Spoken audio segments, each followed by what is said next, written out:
Richard Sterling grabbed the microphone from the host's hand and pointed straight at Daniel Bennett across the ballroom. "This man," he said, his voice shaking with rage, "is using my disabled daughter to get to my money." 300 guests froze. Champagne glasses stopped mid-air. Every camera in the room turned. But Daniel didn't flinch. He didn't step back. He looked the billionaire dead in the eye and said 6 words that shattered the silence. What he said next brought the most powerful man in New York to his knees. But this story doesn't start in a ballroom. It starts with a piece of birthday cake and a 6-year-old girl who didn't know the meaning of fear. Comment the city you're watching from, so I can see how far this story travels. And if you haven't already, subscribe and hit that bell. You don't want to miss what happens next. Richard Sterling slammed his fist on the mahogany desk so hard the coffee cup jumped. "Cancel it," he said into the phone. "I don't care what the board thinks. Cancel the Tokyo meeting and reschedule for Monday." His assistant Claire hesitated on the other end. "Sir, your daughter's birthday is today. Should I arrange?" "Wire her the usual. Add a 0 if it makes you feel better." "What should the message say?" Richard pinched the bridge of his nose. "Happy birthday. 2 words. She'll understand." He hung up before Claire could respond. That was Richard Sterling, 61 years old, founder and CEO of Sterling Technologies. Forbes listed him at $4.7 billion. He had homes in Manhattan, Malibu, and Geneva. He had 3 private jets, a yacht named after his late wife, and a daughter he hadn't visited in 4 months. Not because he didn't love her, because every time he looked at Olivia, he saw the accident.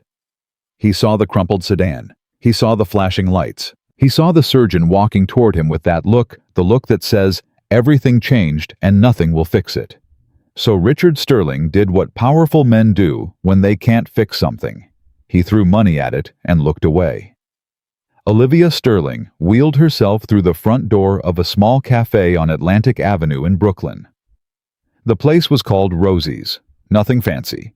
Checkered tablecloths, mismatched chairs, a chalkboard menu with soup of the day, and a smiley face drawn in yellow. She didn't come here because it was trendy.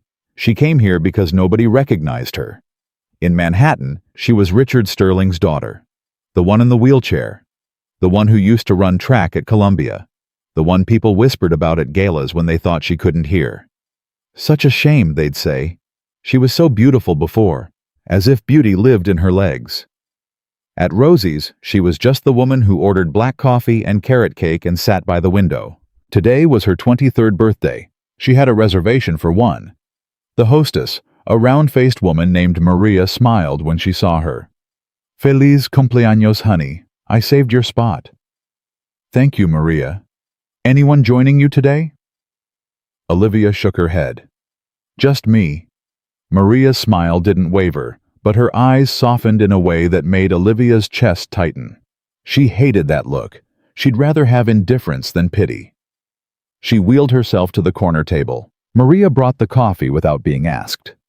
Olivia pulled out her phone. 1 notification. A bank alert. 6 figures. Deposited 40 minutes ago.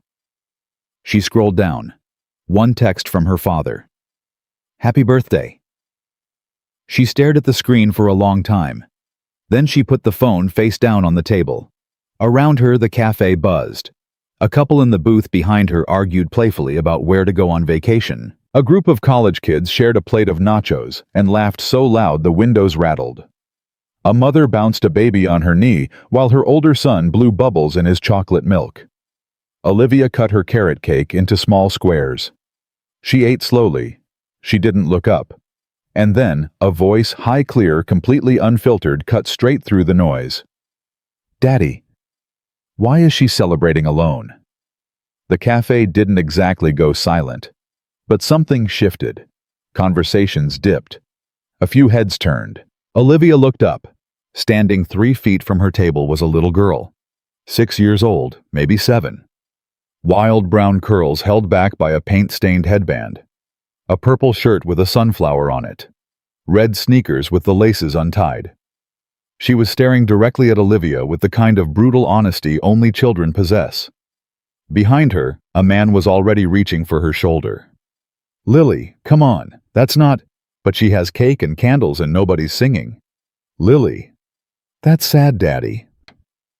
The man, mid-30s, broad shoulders, calloused hands.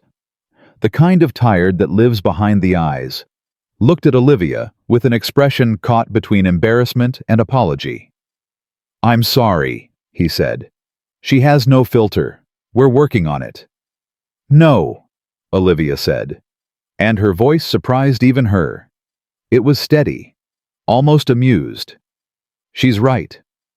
The little girl, Lily, tilted her head. Are you really alone on your birthday? Lily. Yes, Olivia said. I am. Lily turned to her father with the kind of righteous indignation that only a 6-year-old can summon. Daddy, no one eats birthday cake alone, that's a rule.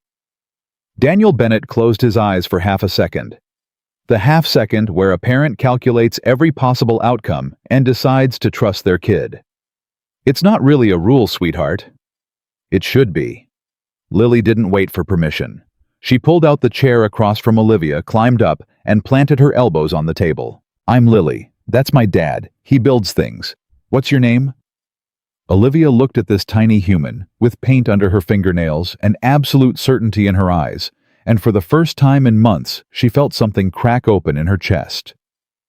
Olivia, she said. I'm Olivia. Happy birthday, Olivia. Can I have some cake? Daniel stood frozen. Ma'am, I can pull her away. I really am. Sit down, Olivia said, not as a command, as an invitation. Please, I have more cake than I know what to do with. Daniel hesitated. He looked at the wheelchair, not with pity. Olivia had radar for pity finely tuned after 3 years, but with something else. Something she couldn't quite name. Like he was seeing her and deciding she was a real person, not a situation to navigate. He sat. Maria appeared with 2 extra plates and a knowing smile. I'll bring more forks.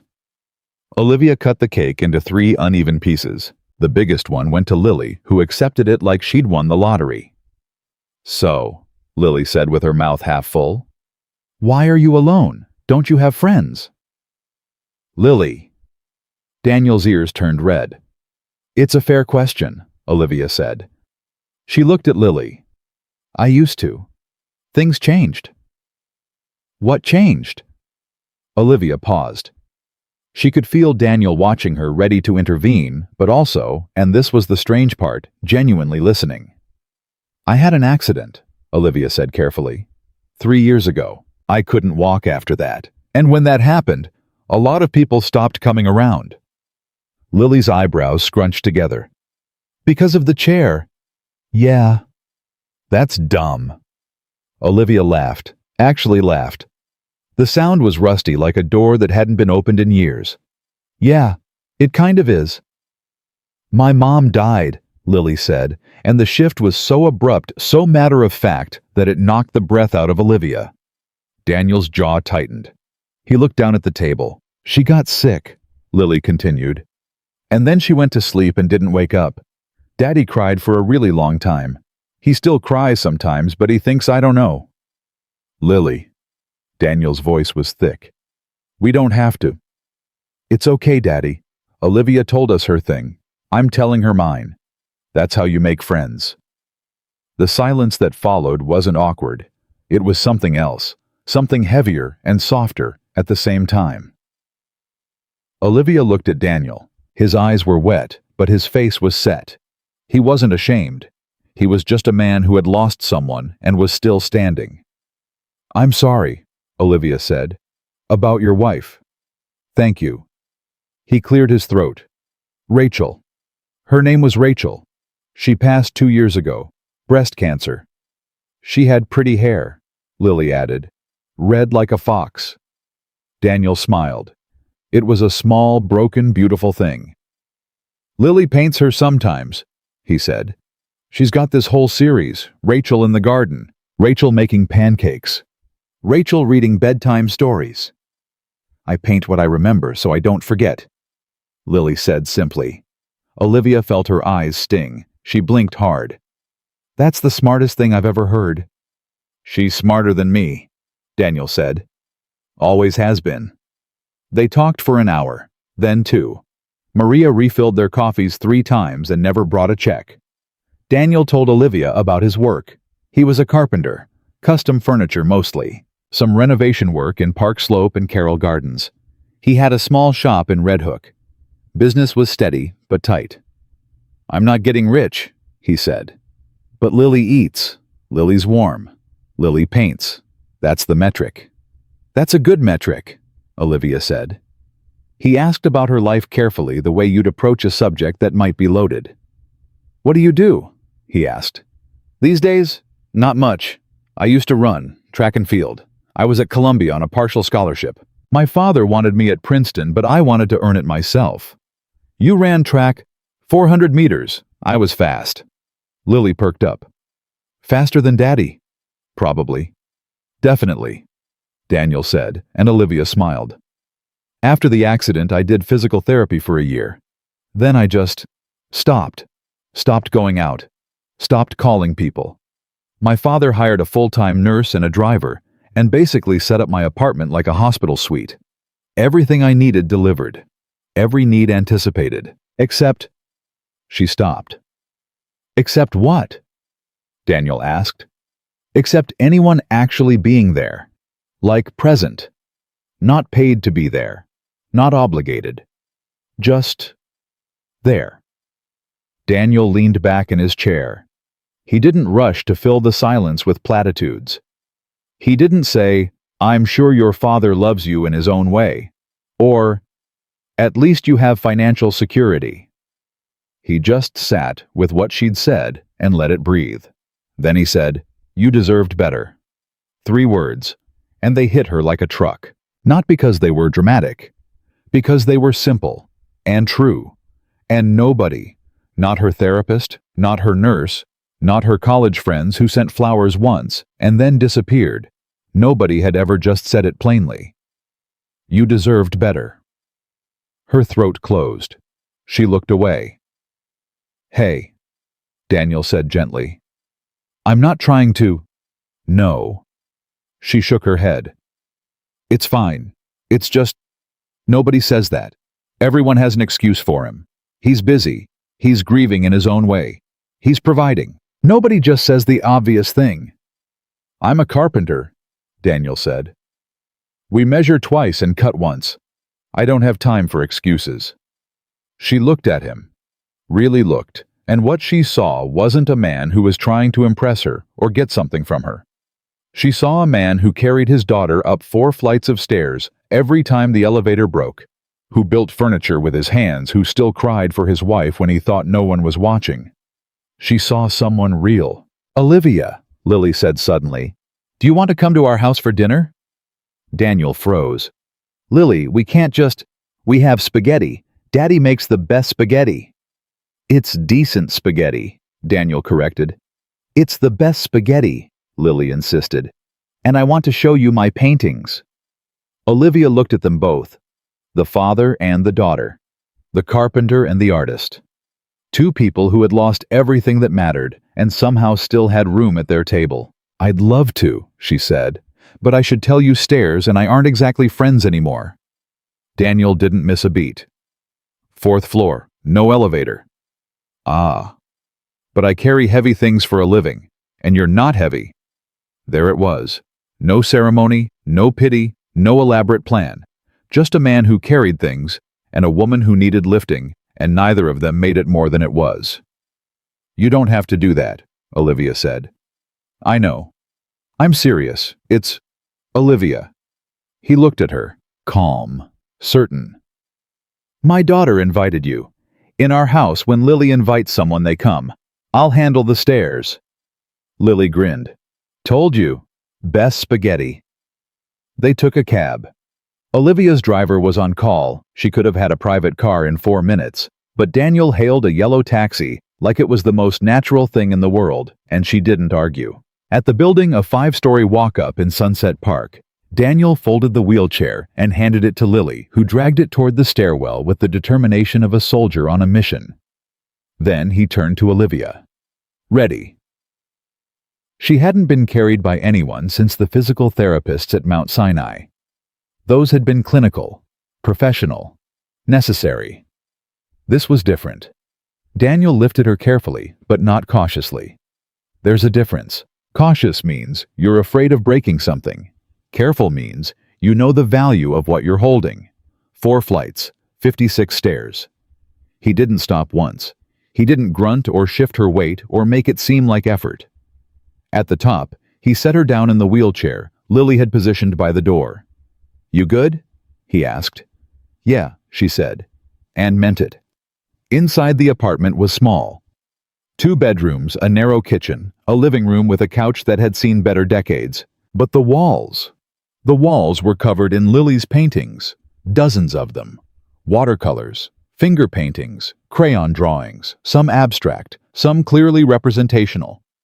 A woman with red hair appeared in almost all of them.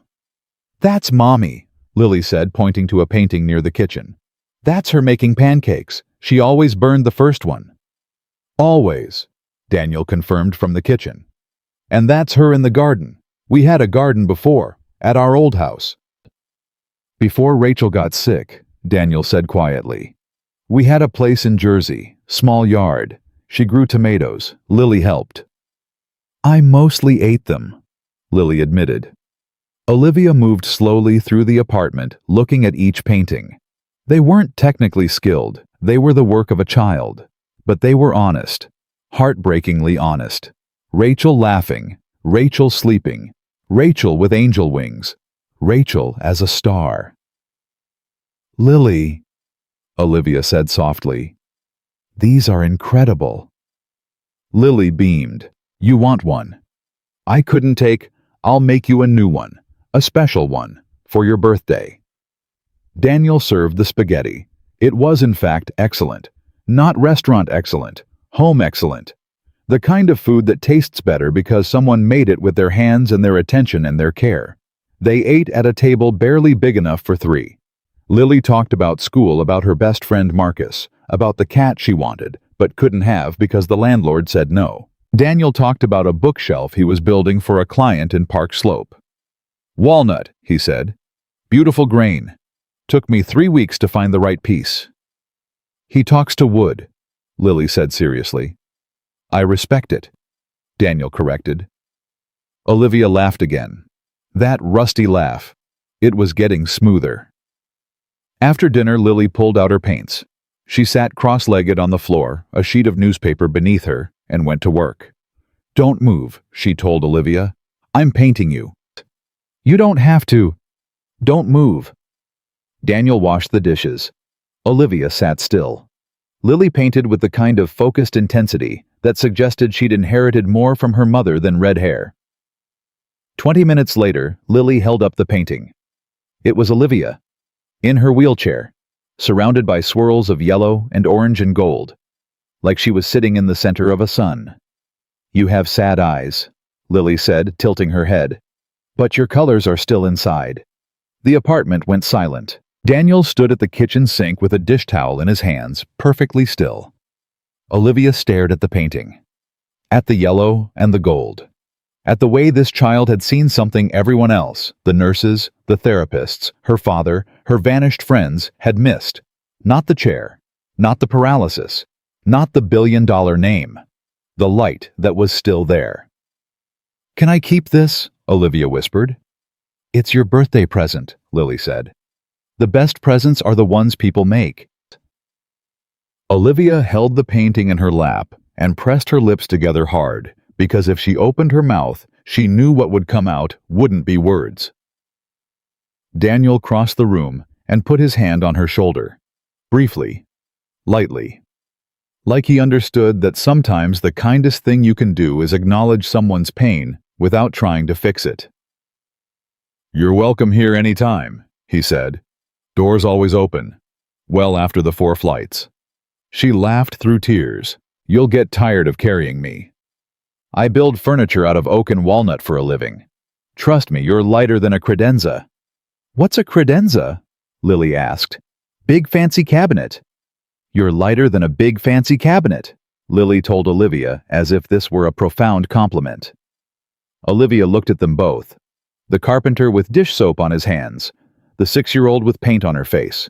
Two people who had nothing to gain from her and everything to give. She pulled out her phone. No new messages from her father. She put it away. "Thank you," she said. "For today. For the cake and the spaghetti and the painting and the stairs and all of it." "Thank Lily," Daniel said. "She's the one who broke the ice." "I broke a rule," Lily corrected. "No one eats cake alone." Later that night, Daniel carried Olivia back down the 4 flights. He called her a cab. Lily stood on the sidewalk in her pajamas and waved until the taxi turned the corner. In the back seat, Olivia held Lily's painting against her chest. Her phone buzzed. A text from a number she didn't recognize. She opened it. "This is Daniel. Lily insisted I get your number. She wants you to know she's already planning next week's dinner. Something about tacos.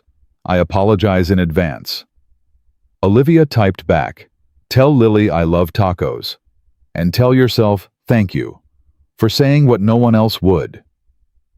3 dots appeared, then his reply, "You deserve to hear it." She read those words 5 times.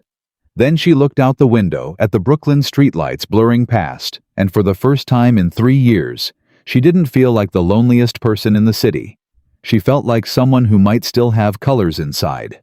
The tacos happened on Wednesday. Lily had planned the entire menu herself. Ground beef, shredded cheese, tomatoes cut into what she called tiny squares, and hot sauce that Daniel warned Olivia about 3 separate times before she took her first bite. "It's not that hot," Olivia said, reaching for her water glass 2 seconds later. Lily grinned. "Told you. Daddy makes it with real peppers." "I grow them on the fire escape," Daniel said. "Don't tell the landlord." "You grow peppers on a fire escape in Brooklyn.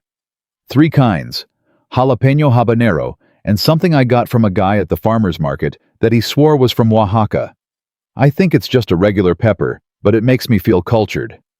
Olivia laughed. That laugh, the one that had been rusty a week ago, was already loosening, smoothing out, finding its rhythm again. After dinner, Lily painted. She always painted after dinner. It was her ritual, Daniel explained. Rachel had started it. Every night after the dishes were done, Rachel would set up the paints and sit with Lily on the floor, and they'd create together. After Rachel died, Lily kept going. She never missed a night. "Even when she's sick," Daniel said quietly, while Lily was absorbed in her work across the room. "Even when she's exhausted, she paints." "She's processing," Olivia said. "Yeah. Her therapist says the same thing. I just call it surviving."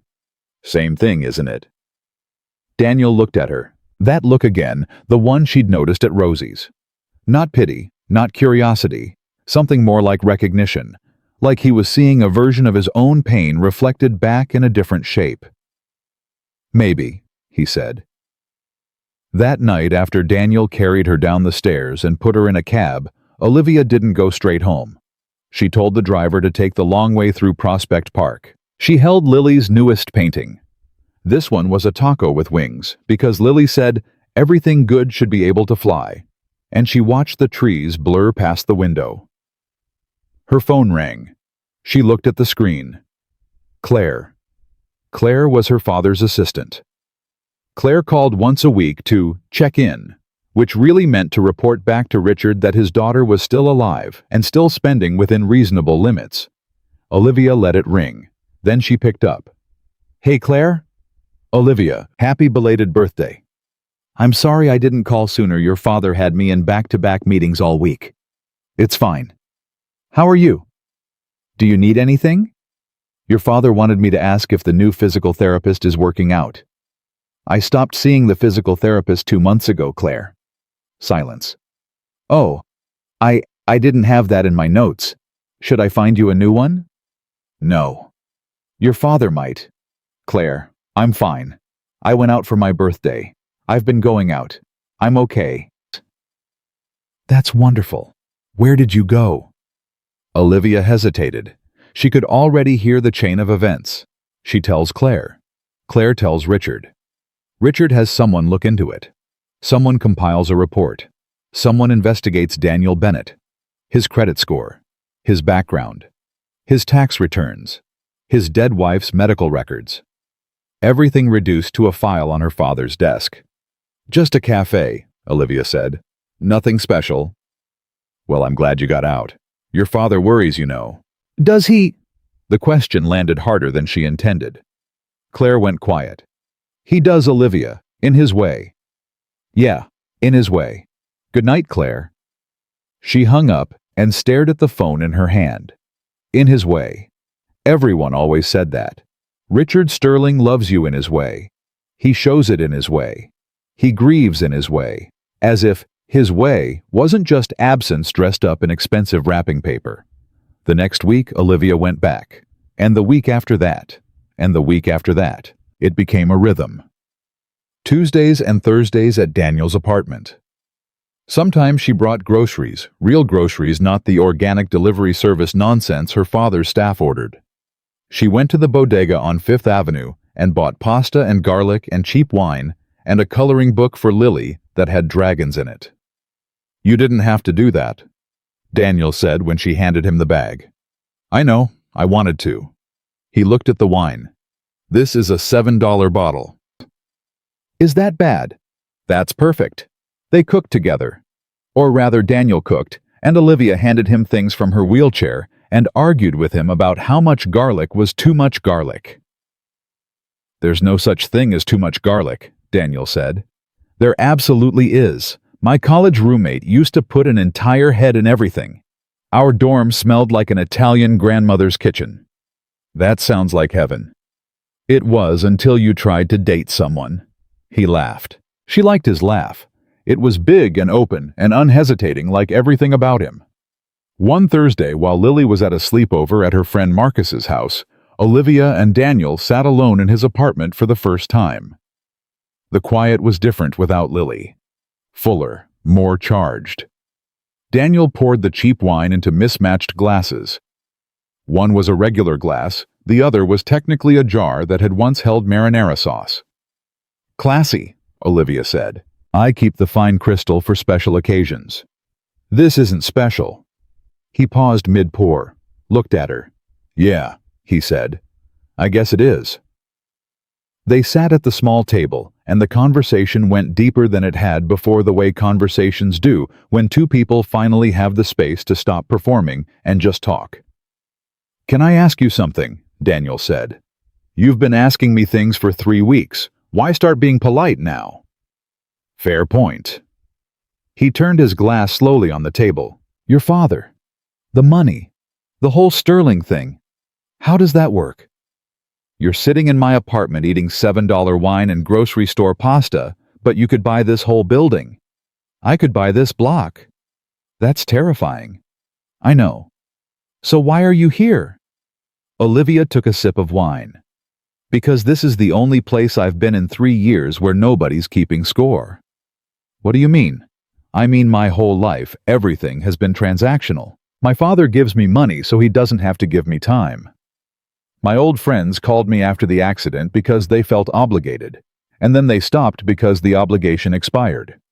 My nurse is wonderful, but she's paid $40 an hour to be wonderful. The therapist bills my insurance. The driver logs his miles. Everyone in my life is there because of a number. Except you. And Lily." Daniel was quiet for a long moment. "I get that," he said finally. "After Rachel died, people came around for about 6 weeks. Casseroles, sympathy cards. A few guys from my old crew offered to watch Lily. And then it just stopped. Like there's a timer on grief. 6 weeks, and you're supposed to be fine." "Were you fine?" "No. I was a wreck. I couldn't sleep. Couldn't eat. Couldn't look at Lily without seeing Rachel's face and falling apart. I lost 2 jobs in 3 months because I kept showing up late or not showing up at all." "How did you get through it?" "Lily." He said it without hesitation. "She needed breakfast. She needed school drop-off. She needed someone to read her a story at night. She needed me to not disappear, so I didn't. Not because I was strong, because she was. Olivia felt that familiar tightness in her throat. Nobody needed me after the accident. That was the hardest part. My father hired people to do everything. I wasn't needed for anything. That's not true anymore. What? Lily asks about you every single day. Is Olivia coming? What should I paint for Olivia? Does Olivia like dragons or unicorns? You matter to her. That's real. Olivia looked down at her wine. She matters to me too.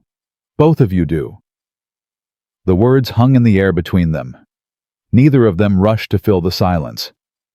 They just let it sit there warm and honest and a little bit frightening. Olivia, Daniel said, I need to tell you something, and I need you to hear it the right way. Okay? I don't care about your father's money. I don't care about the sterling name. I don't care about any of it. But I know how the world works. A billionaire's daughter spending time in a carpenter's apartment in Sunset Park, people are going to talk. And your father is going to hear about it. And when he does, it's not going to be me he comes after. It's going to be you. I know. And you're okay with that. Daniel, I've spent 3 years letting my father's fear run my life. He's afraid of my disability. He's afraid of losing control. He's afraid of the thing he can't fix. And because he's afraid, I've been locked in a beautiful apartment with everything I need except a reason to get up in the morning. Lily gave me that reason. You gave me that reason. So yeah, I'm okay with it. He nodded slowly.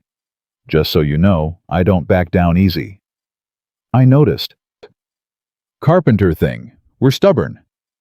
Is that a Carpenter thing or a Daniel thing? Both. They clinked their mismatched glasses and drank cheap wine and talked until midnight. And when Daniel carried her down the stairs that night, neither of them said anything about the way his arms felt around her or the way she leaned into his shoulder just slightly more than was necessary. Some things don't need to be said. They just need to be felt. 2 weeks later, the first crack appeared. Olivia was at a physical therapy appointment. She'd started going again on her own terms, at a small clinic in Park Slope, instead of the luxury facility her father had arranged, when her phone buzzed. A text from Claire. Your father would like to have dinner with you. Friday. The house in Manhattan. 7 p.m. Olivia stared at the message.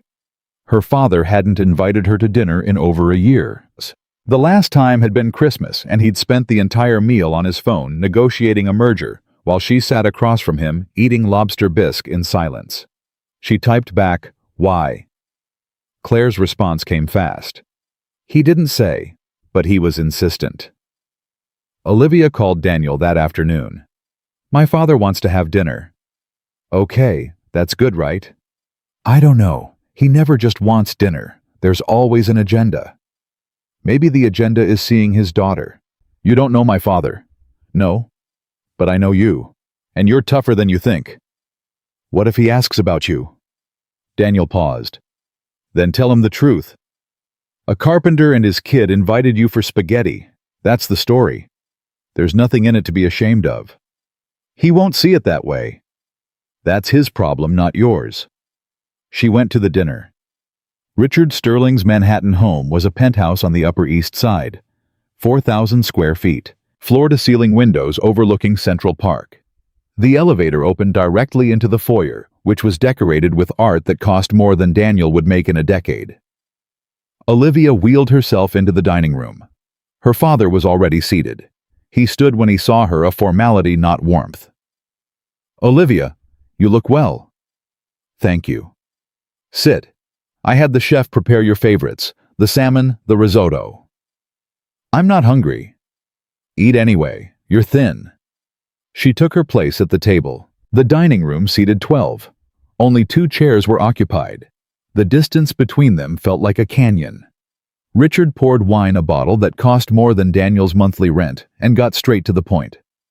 Claire tells me you've been going out more. I have. That's good. I've been saying for months that you needed to. You've been saying I needed to do what your therapists and nurses told me to do. That's not the same as going out. Richard's jaw tightened. I've provided the best possible care. I know. You've provided everything, except yourself. The words landed like a slap. Richard set down his fork. That's unfair. Is it? I have responsibilities, Olivia. I run a company that employs 30,000 people. I can't just drop everything, no. But you could call. You could show up. You could send me something other than a wire transfer and 2 words on my birthday. Richard's face went hard. It was the face he used in boardrooms. The face that had intimidated senators and outmaneuvered CEOs twice his age. But Olivia had seen this face her whole life, and she was done being afraid of it. I was told, Richard said carefully, that you've been spending time with someone. A man. There it was. The real reason for the dinner. His name is Daniel. He's a carpenter. He has a daughter named Lily. She's 6. A carpenter? Yes. And where did you meet this carpenter? At a cafe. On my birthday. The birthday you didn't come to. Richard leaned back. Olivia, I need you to listen to me carefully. People, certain people, they see vulnerability and they see opportunity. A young woman in a wheelchair, heir to a significant fortune. You're a target. He's not targeting me, Dad. How do you know that? Because his 6-year-old daughter walked up to my table and told me no one should eat cake alone. Because he carried me up 4 flights of stairs to his apartment and made me spaghetti. Because he told me I deserved better from you. Richard's eyes flashed. He said that about me. He was right. The silence that followed was toxic. Not the warm silence of Daniel's apartment, not the comfortable quiet of 2 people who understood each other. This was the silence of power meeting truth and not knowing what to do with it. I want his full name, Richard said. No. Olivia. No. You don't get to investigate him. You don't get to run a background check. You don't get to send someone to dig through his life. He's a good man. He lost his wife. He's raising his daughter alone. And he's the first person in 3 years who's treated me like a human being instead of a problem to manage. Richard stood. He walked to the window and looked out at Central Park, his hands clasped behind his back. The skyline glittered. Somewhere below, 8 million people lived their lives, and Richard Sterling controlled more of their world than most of them would ever know. You're my daughter, he said without turning around. Everything I've done, every dollar, every resource, every decision has been to protect you. Protect me from what living... He turned. And for the first time, Olivia saw something she hadn't expected. Not anger, not control. Fear. Raw, undisguised fear. I almost lost you, he said, and his voice cracked on the word lost. 3 years ago, I got a phone call that my daughter was in surgery and might not survive the night. And when you did survive, when they told me you'd never walk again, I made a promise to myself that nothing would ever hurt you again. Nothing. Dad, I failed your mother. I was working when she needed me. I was always working. And then she was gone. And I told myself not again. Not with Olivia. I'll build a wall. I'll build the strongest wall money can buy. And nothing gets through. Olivia felt tears running down her face. But you built the wall around yourself, Dad, not around me. You locked yourself out. Richard said nothing. He stood at the window with his hands trembling and his eyes bright, and for a moment, he wasn't a billionaire or a CEO or a man on the Forbes list. He was a 61-year-old father who was terrified of losing the only person he had left. I don't know how to do this, he whispered. Do what? Be close. Be present. Your mother. She was the one who knew how. She was the bridge between me and the world. When she died, I lost the bridge. Then build a new one. You build things for a living. I build companies. That's not the same. No, it's not. Daniel builds things with his hands. Tables, bookshelves. Things people use every day. Things that hold weight. You should meet him. Richard turned. I'm not ready for that. I know, but I'm telling you he's not what you think. What do I think? You think he's after your money. You think he's taking advantage. You think I'm fragile and stupid and easily manipulated. I don't think you're stupid. But you think I'm fragile. He didn't answer, which was an answer. Olivia wheeled herself closer. She reached out and took her father's hand. He flinched, actually flinched at the touch, as if physical contact was a language he'd forgotten. Dad, I'm not fragile. I'm in a wheelchair. That's not the same thing. I'm still your daughter. I'm still smart and stubborn and difficult, just like you. But I need you to show up. Not with money. Not with nurses. Not with wire transfers. You. In the room. Present. Richard looked at her hand holding his. His chin quivered. He pressed his lips together hard. Friday dinners, he said finally. I can do Friday dinners. Every Friday? I'll try. Don't try, do. He almost smiled. You sound like your mother. Good. He squeezed her hand. It was awkward and stiff and unpracticed, like a man relearning how to hold something without crushing it. I'll do Friday dinners, he said, but I want to know about this carpenter, not through a background check, from you. You tell me who he is. I will, when you're ready to listen. I'm listening now. No, you're interrogating. There's a difference. Richard sighed. It was a deep, tired, heavy sigh. The sigh of a man who had controlled everything in his world and was now being asked to release his grip on the one thing he couldn't bear to lose. Okay, he said. Friday dinners. And you tell me when I'm ready. Deal. She left the penthouse that night with something she hadn't felt in years. Not hope exactly. Something more fragile than that. More tentative, like the first green shoot pushing through cracked concrete. A beginning. In the cab heading back to Brooklyn, she'd started thinking of the direction as back to Brooklyn, as if Daniel's apartment had become a kind of home. She texted Daniel. Had dinner with my father. His reply came in 30 seconds. How'd it go? He's scared. He's stubborn. He's terrible at feelings. Sounds like someone else I know. Shut up. How are you? She thought about it. Really thought about it. I'm okay. I think something shifted. He agreed to Friday dinners. That's huge, Olivia. It's terrifying. Good things usually are. She smiled at her phone in the back of the cab. The city lights streamed past the window. Her father's penthouse receded behind her, and somewhere ahead, in a fourth-floor walk-up in Sunset Park, a little girl was probably painting in her pajamas, and a carpenter was probably cleaning up dinner and talking to the wood he was shaping into something beautiful. Daniel. Yeah. Thank you for telling me I deserved better. I think my father needed to hear it too. He just needed to hear it from me. You did good tonight. I cried. Crying is doing good. Ask Lily.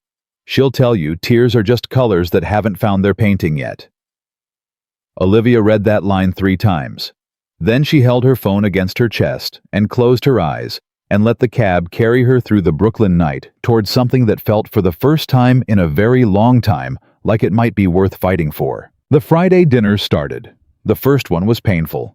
Richard sat at the head of his 12-person table, Olivia at the other end, and neither of them spoke for the first 7 minutes. The chef served duck breast with a cherry reduction. Olivia moved it around her plate. Richard checked his phone twice before catching himself and putting it face down on the table. Sorry, he said. It's okay. No, it's not. You said present. I'm being present. He picked up his fork and ate. She picked up hers. They chewed in silence for another minute. This duck is overcooked, Richard said. It really is. I pay this man 6 figures a year, and he can't cook a duck. Maybe he's nervous. You make people nervous. I make people efficient. There's a difference. Not really. Richard looked at her across the long table, and then, unexpectedly, he laughed. It was short and rough like a car engine that hadn't turned over in years, but it was real. Fair enough, he said. The second Friday was better. Olivia asked if they could eat in the kitchen instead of the dining room. Richard looked at her like she'd suggested they eat on the floor. The kitchen. It's smaller, less formal. I have a dining room for a reason. And I'm asking to sit in the kitchen for a reason. He agreed. They sat at the kitchen island on bar stools. Olivia transferred herself from the wheelchair with a practiced motion that Richard watched closely, as if seeing her do something independently was a new concept.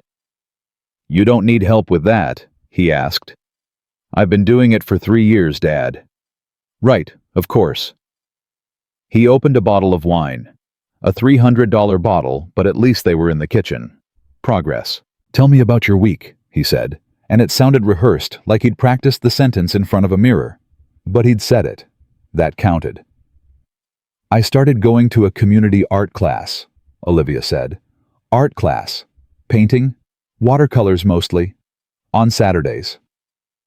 "Since when do you paint?" "Since a 6-year-old showed me that you don't have to be good at something for it to matter." Richard processed this. The carpenter's daughter. "Lily. Her name is Lily." Lily. He said it like he was testing the weight of it. "And this art class, where is it?" "A community center in Park Slope." Park Slope. Another test. Another weight. "Is it accessible?" Olivia paused. She looked at her father. He was staring at his wine glass, rotating it slowly, and she realized that the question, clumsy as it was his way of caring. Not sending a check. Not dispatching Claire. Asking. "It is," she said. "Ramp out front. Wide doorways. The instructor is great." "Good. That's good." Silence. But a different kind this time. Not the toxic silence of their last dinner. Something thawing. "Dad? This is nice." He looked up. His eyes were guarded, but soft underneath, like a man peering over a wall he'd built too high to see over comfortably. "Yeah," he said. "It is." The third Friday, Olivia told him about Daniel. Not everything.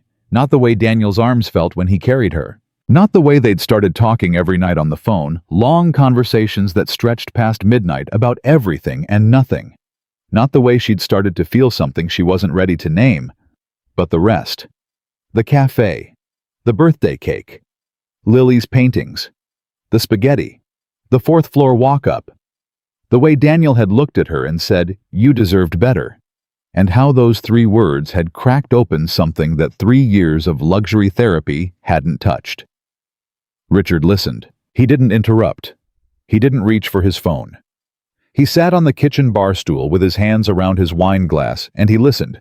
And Olivia could see the effort it took, the physical effort of a man who was used to solving problems, staying still long enough to simply hear one. When she finished, he was quiet for a long time. "He carried you up 4 flights of stairs," Richard said. "Yes." "And he didn't ask for anything?" "No." "And his wife?" "Died. 2 years ago. Breast cancer. He's raising Lily alone." Richard nodded slowly. "And you trust him?" "I do." "Why?" Olivia thought about it. She thought about all the reasons, the obvious ones, and the ones that lived deeper in the places where logic doesn't reach. "Because he sees me," she said. "Not the chair, not the money, not the name. Me. And because he's honest. Painfully, stubbornly honest. He told me to my face that you failed me, Dad. Nobody else has ever had the guts to say that." Richard flinched. "He said I failed you." "He said I deserved better. Same thing." "It's not the same." "It is. And he was right. And you know he was right because you're sitting in this kitchen right now trying to be better. That wouldn't have happened without him." Richard stared at her. She could see the war behind his eyes, the pride fighting the truth, the instinct to attack fighting the need to listen. "I want to meet him," Richard said. "When? Soon. On my terms, not yours. No background checks. No power plays. No intimidation." "I don't intimidate people."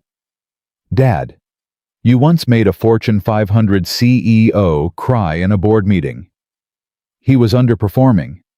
You made him cry. He recovered." Olivia shook her head. Promise me. You'll meet Daniel as my friend, not as a suspect. Richard hesitated. Every instinct in him, every instinct that had built a $4.7 billion empire was screaming at him to investigate, to verify, to control. But his daughter was sitting in front of him alive and fierce, and asking him to trust her. I promise, he said. She didn't fully believe him, but she took it. What Olivia didn't know, what she wouldn't find out until later, was that Richard had already broken that promise before he made it. 3 days before their kitchen dinner, Richard had called his head of security, a former FBI agent named Frank DeLuca, and given him Daniel Bennett's name. Find out everything, Richard had said. Employment history, financial records, criminal background, everything. How deep? Deep enough that I know what this man eats for breakfast. DeLuca had the report on Richard's desk within 48 hours. 26 pages. Daniel James Bennett. Born in Trenton, New Jersey. Father was a pipe fitter. Mother taught elementary school. Daniel apprenticed as a carpenter at 18. Married Rachel Ann Hoffman at 24. Daughter Lily born when he was 27. Rachel diagnosed with stage 3 breast cancer at 30. She died 14 months later. No criminal record. No debt beyond a reasonable amount on one credit card. No lawsuits. No suspicious activity. Tax returns filed on time every year. Income steady but modest, $42,000 last year, up from $38,000 the year before. The report also noted that Daniel had turned down 2 higher-paying jobs at construction firms because the hours would have kept him away from Lily. He'd chosen to stay independent, to keep his own schedule, to be there for school drop-off and pickup every single day. Richard read the report twice. Then he read the section about Rachel a third time. The medical bills had been crushing. $112,000 in out-of-pocket costs over 14 months. Daniel had paid every cent. He'd sold their house in New Jersey. He'd sold Rachel's car. He'd sold everything except his tools and Lily's paintings. And he'd never asked anyone for help. Richard closed the file and sat alone in his office for a long time. The man was clean. The man was real. And Richard Sterling didn't know what to do with that, because his entire life had been built on the assumption that everyone wanted something. He didn't tell Olivia about the report. He told himself he'd done it to protect her. But somewhere beneath the justification, in the part of him that still remembered how to be honest, he knew the truth. He'd done it because he was afraid. Afraid that Daniel Bennett was exactly what he appeared to be, a good man. And if Daniel was good, then Richard's failure as a father wasn't just a misunderstanding or a matter of different love languages. It was real. It was measurable. And it was his fault. That fear would cost him. But not yet. The meeting happened on a Saturday. Olivia arranged it at Rosie's, the cafe where it all started. Neutral territory. No penthouse. No fourth-floor walk-up. Just checkered tablecloths and Maria's coffee and the corner table by the window. Daniel arrived first. He wore clean jeans and a button-down shirt that Olivia had never seen before. His boots were polished. He'd gotten a haircut. "You dressed up?" Olivia said when he walked in. Lily picked out the shirt. "It's nice." She said I look like a lumberjack who went to church. I'm choosing to take that as a compliment. Olivia laughed, but her hands were shaking. She tucked them under her legs. "Hey," Daniel said, sitting across from her. "It's going to be fine. You don't know my father. I know you, and you turned out all right." Debatable. "Not to me." She looked at him. He looked back. And in that look was everything they hadn't said yet. Every late-night phone call, every shared silence, every moment when their hands had brushed and neither of them had pulled away. "Daniel, whatever happens today, whatever he says, don't let him get to you. He's going to test you. That's what he does. He pushes people to see if they break." "I build furniture, Olivia. I've been tested by oak. Your father doesn't scare me." "He should." "Maybe. But Lily told me something this morning. She said, 'Daddy, just be yourself.' That's what Olivia likes. And if a 6-year-old can figure that out, I think I'll be okay." Richard Sterling arrived 12 minutes late, not because he was busy, Because powerful men arrive late. It's a habit so deeply ingrained that Richard didn't even realize he was doing it. He walked into Rosie's and immediately looked out of place. Cashmere coat, Italian shoes, a watch that cost more than the cafe's annual revenue. Maria greeted him like she greeted everyone with warmth and a menu, and Richard accepted both with the stiff politeness of a man who wasn't used to being treated like a regular person. He saw Olivia. He saw Daniel. He walked to the table and extended his hand. Richard Sterling. Daniel stood. He shook Richard's hand firmly. Not too hard, not too soft. The handshake of a man who had nothing to prove. Daniel Bennett. It's good to meet you, sir. Sit down, Dad, Olivia said. Richard sat. Maria brought coffee. The three of them looked at each other across the checkered tablecloth, and the silence had the particular weight of a moment that could go either direction. Richard spoke first. So, you're the carpenter? I am. And you've been spending time with my daughter? I have. Your daughter's been spending time with me too. It goes both ways. Richard's eyes narrowed slightly. He wasn't used to being corrected even gently. Olivia tells me you have a daughter, Richard said. Lily. That's right. She's 6. She wanted to come today, but I thought it was better to keep this one adult. Probably wise. She did send something, though. Daniel reached into his jacket and pulled out a folded piece of paper. He opened it and slid it across the table. It was a painting. Lily had painted 3 people sitting at a table. One was clearly Olivia in her wheelchair surrounded by the yellow and orange swirls that had become Lily's signature for her. One was Daniel, tall, broad-shouldered, with comically large hands. And one was a man in a suit standing slightly apart from the other two but leaning in like he wanted to be closer but didn't know how. At the bottom, in shaky 6-year-old handwriting, Lily had written, Olivia's daddy, please be nice. Richard picked up the painting. He stared at it for a long time. His jaw worked. His throat moved. She's talented, he said quietly. She paints from the heart, Daniel said. She doesn't know how to do it any other way. Richard set the painting down carefully, as if it were something valuable. And it was just not in any way he was used to measuring. Mr. Bennett. Daniel. Daniel, I'll be direct. I'm a direct man. I appreciate that. My daughter is in a vulnerable position. She's young. She's dealing with a significant disability. She's heir to a substantial fortune. These facts make her a target. Dad, Olivia started. Let me finish. Richard held up his hand. I'm not accusing you of anything. I'm stating facts. And I'm asking you man to man, what are your intentions with my daughter? Daniel didn't hesitate. He didn't squirm. He didn't look at Olivia for rescue. He looked Richard Sterling straight in the eye. My intention is to be her friend. My intention is to show up when she needs someone. My intention is to let my daughter paint her birthday presents and cook her dinner on Thursdays and carry her up my stairs because the building doesn't have an elevator and I'm not about to let that stop her from coming over. That's it. That's it. No interest in the money. I build custom furniture, Mr. Sterling. Last month I spent 3 weeks on a walnut bookshelf for a woman in Park Slope. She paid me $1,400 and cried when she saw it because it was exactly what she'd pictured. That's my life. I make things with my hands. I go home to my daughter. I sleep well at night. I don't need your money. I don't want your money.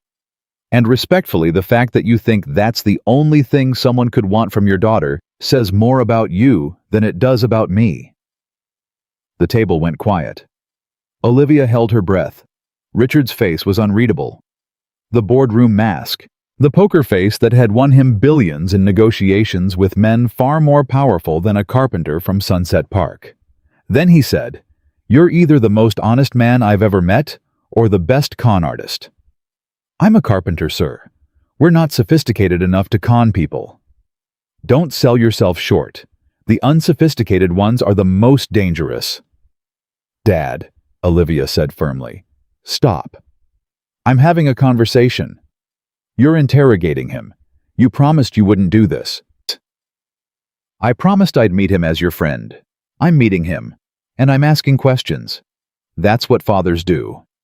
That's what CEOs do. Fathers listen. Richard opened his mouth, closed it, opened it again. Fine, he said. I'm listening. Daniel leaned forward. Mr. Sterling, your daughter walked into a cafe on her birthday and sat alone.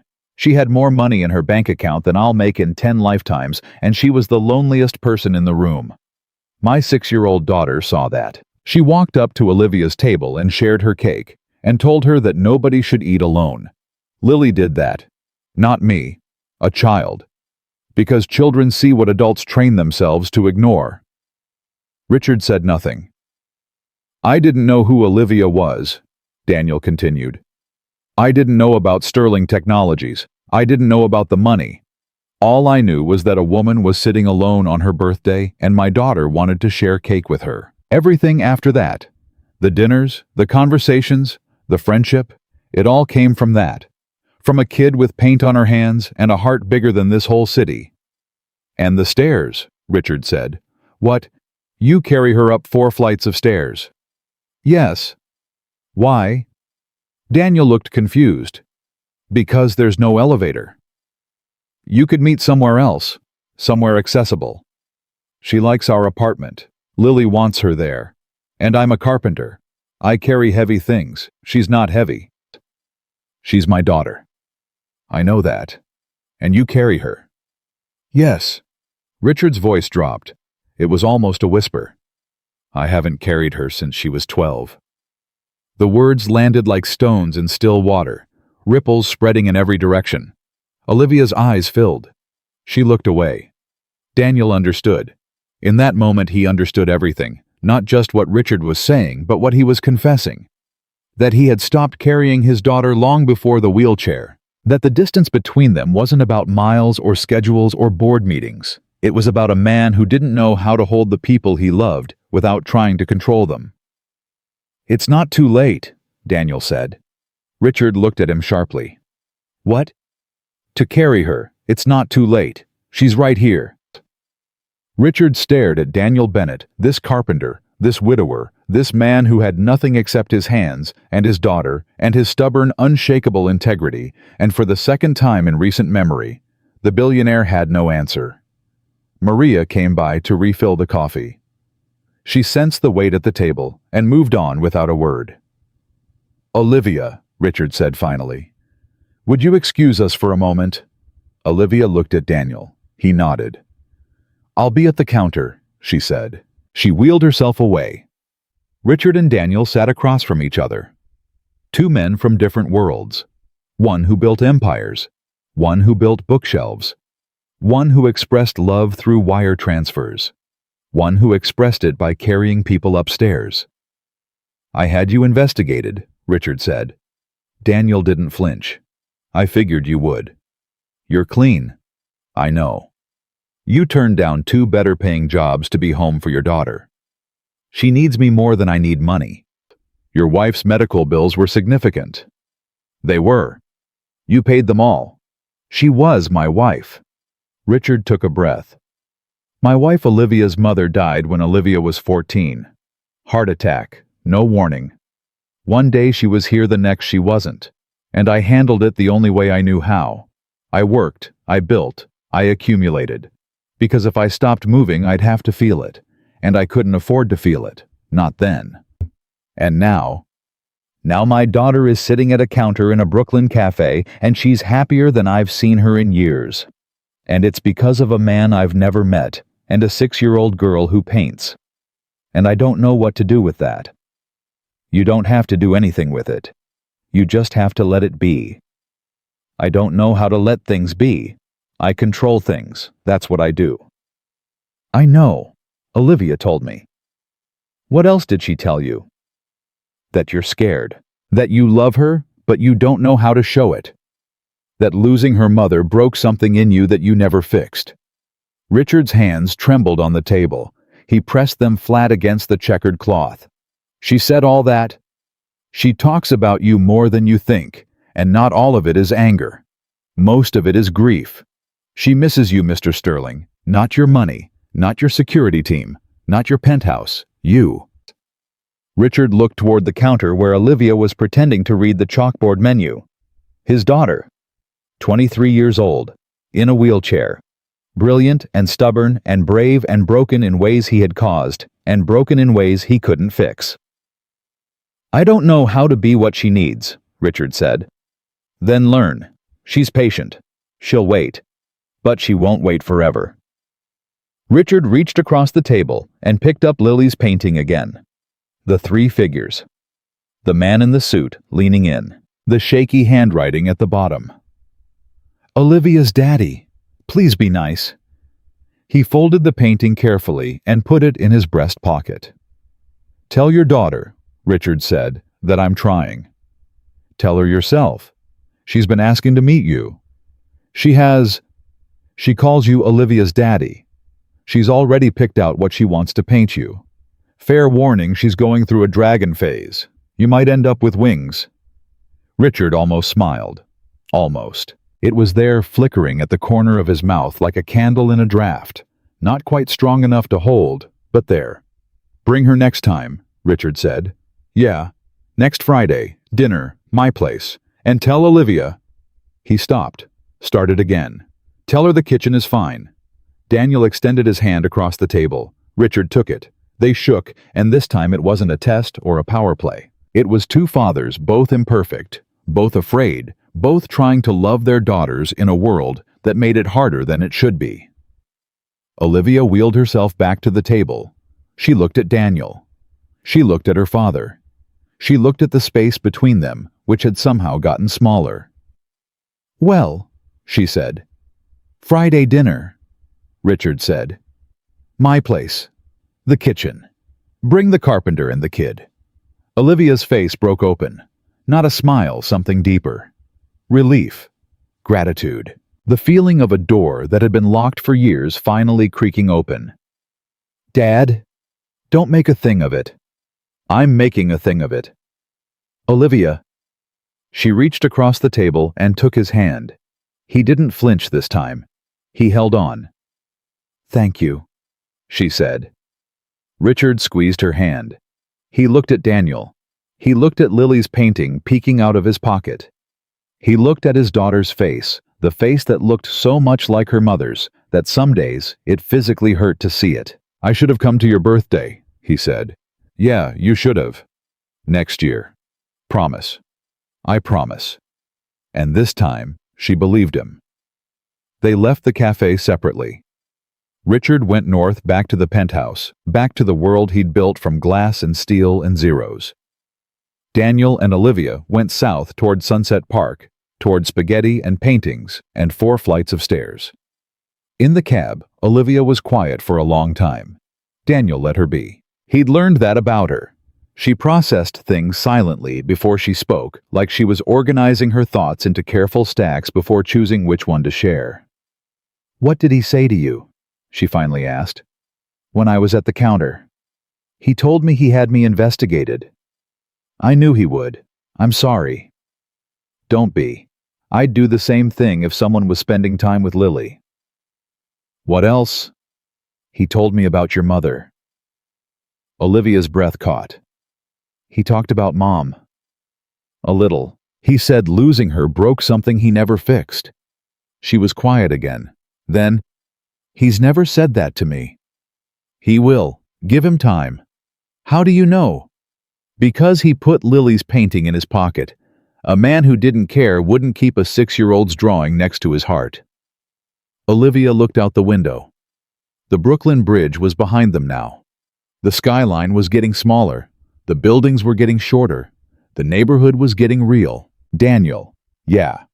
I think my father might actually like you. Let's not get crazy. I'm serious. He didn't threaten you. For him, that's basically a hug." Daniel laughed. "Your family has a strange definition of affection." "We're working on it." They pulled up to Daniel's building. He paid the driver. He got the wheelchair out. He lifted Olivia and carried her through the front door, and Lily was already standing at the top of the stairs in her pajamas with paint on her face, waving both hands. "Did he like my painting?" she yelled down the stairwell. "He loved it," Olivia called up. He put it in his pocket. The suit pocket. Right over his heart. Lily did a little dance at the top of the stairs. I told you, Daddy, paintings fix everything. Daniel carried Olivia up the 4 flights. Lily held the wheelchair. They went inside. Lily showed Olivia her newest work, a dragon with butterfly wings and kind eyes, and Daniel made hot chocolate because it was getting cold outside, and the radiator was unreliable, and some problems you solve with Swiss Miss, and a microwave. Later, after Lily fell asleep on the couch with a paintbrush still in her hand, Daniel covered her with a blanket and sat across from Olivia at the kitchen table. Your father said something to me today? Daniel said quietly. Something I can't stop thinking about. What? He said he hasn't carried you since you were 12. Olivia looked down at her hands. He used to, when I was little. He'd carry me on his shoulders around the house. Mom would yell at him because he'd bump my head on the door frames. He'd just laugh and duck lower. That sounds like a different man. He was. Before Mom died. Before the company got so big. Before everything became about control. She paused. You know what I think happened? I think when Mom died, he decided that love was dangerous. That caring too much made you vulnerable. So he built the wall, the empire, the distance. Not because he stopped loving me. Because he loved me too much and didn't know what to do with it. That's the saddest thing I've ever heard. Yeah, but today at that table I saw him trying to tear the wall down, brick by brick. He's slow and clumsy and he keeps putting his foot in his mouth. But he's trying. He's trying, Daniel agreed. And that's because of you. It's because of you, Olivia. You stood up to him. You demanded better. That takes more guts than anything I've ever done. She looked at him across the small table in the small apartment with the paint-covered walls and the sleeping child and the radiator that clanked every 40 seconds like a heartbeat. Daniel. Yeah. I want you to know something. Whatever happens next with my father, with us, with any of it, you changed my life. You and Lily. You gave me back something I thought was gone. What's that? The belief that I deserve to be at the table. Not because of my name or my money, just because I'm here. He reached across the table and took her hand. His fingers were rough from years of sandpaper and saw handles. Hers were soft from years of doing nothing. Together, they were something new. Something that didn't exist in either of their worlds separately. You deserve the whole table, he said. And the cake, and the candles, and every single person in the room singing off key. She laughed through tears. You can't sing. Terrible, truly awful. Lily cries when I try. I'd still want to hear it. Then you will. Every birthday. That's a promise from a carpenter, and we don't break those. He held her hand, and she held his. And in the apartment above a Brooklyn street where the radiator clanked and a little girl slept with paint on her fingers. 2 people who had been broken by different things sat together and felt for the first time in longer than either could remember whole. The Friday dinner at Richard's penthouse almost didn't happen. Daniel called Olivia on Wednesday night, and she could hear it in his voice before he said a word. Something was wrong. Lily has a fever, he said. 102. She's been throwing up since this afternoon. Is she okay? Do you need me to send? She's fine. Kids get sick. It's a stomach bug going around her school. Marcus had it last week. But Friday might not work. Then we cancel. My father will understand. Will he? Olivia paused. I'll make him understand. Olivia, I don't want your father thinking I'm dodging him. We just got to a decent place. Daniel, your daughter is sick. That comes first. That always comes first. If my father can't understand a 6-year-old with a fever, then he's got bigger problems than meeting you for dinner. Daniel exhaled. You're right.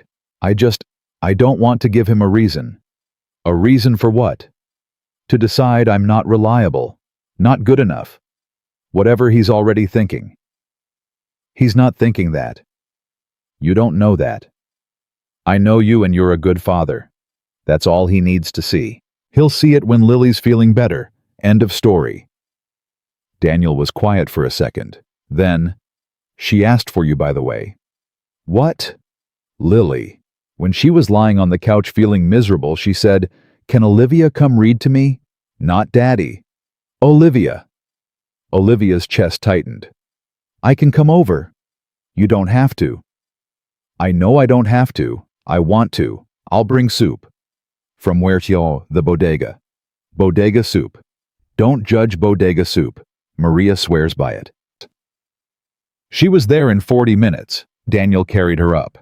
Lily was on the couch under 3 blankets, pale and small, and clutching a stuffed rabbit that had seen better years. Olivia, Lily's voice was thin. I feel terrible. I know, baby. I brought soup. Is it the good kind? Chicken noodle, from the bodega. Daddy says bodega food is suspicious. Daddy is wrong. Daniel snorted from the kitchen. Daddy is cautious. There's a difference. Olivia wheeled herself next to the couch and pulled a book from her bag.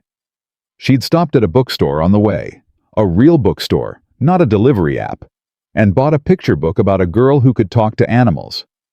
I got you something, she said. Lily's eyes widened despite the fever.